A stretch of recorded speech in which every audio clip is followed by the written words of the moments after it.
Do you have a nickname you wish people would just forget? Or an embarrassing moment you wish people would quit bringing up? Well, I know how you feel, and so does Ruth. Welcome to Life Words Day by Day. I need you to notice the way in which Ruth is described in the book of Ruth, chapter 2, verse 2. It says, Ruth the Moabite. The author doesn't want us to forget Ruth's background. The fact that Ruth was a Moabite was a constant in chapter 1. Naomi's sons married Moabite women.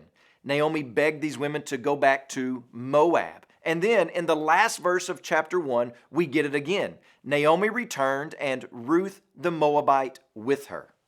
Okay, author, we get it. She's from Moab. Why do you keep banging this drum? The author keeps this on the forefront of our minds so that we will not forget that we're not dealing with a Jewish girl, but rather a woman from a cursed land, the land of compromise, a people whose origins were covered in utter shame and lewdness, and whose subsequent history had been one as opposed to the nation of Israel and the people of God. Not only that, but now Ruth the Moabite is a widow. No protection, no provision.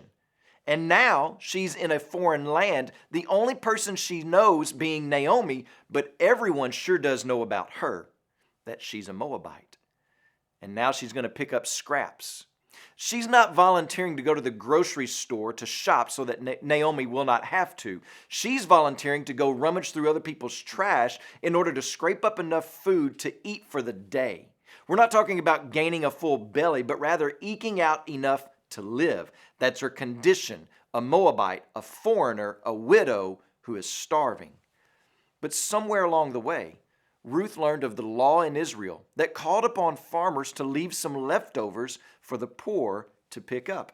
And now Ruth's faith is activated. So Ruth sets out, not barging in, but seeking someone's mercy and grace. And verse 3 tells us that she went and gleaned. Ruth was faithful in trusting the Lord, even when the odds seemed stacked against her. And God's people provided just the type of grace she needed.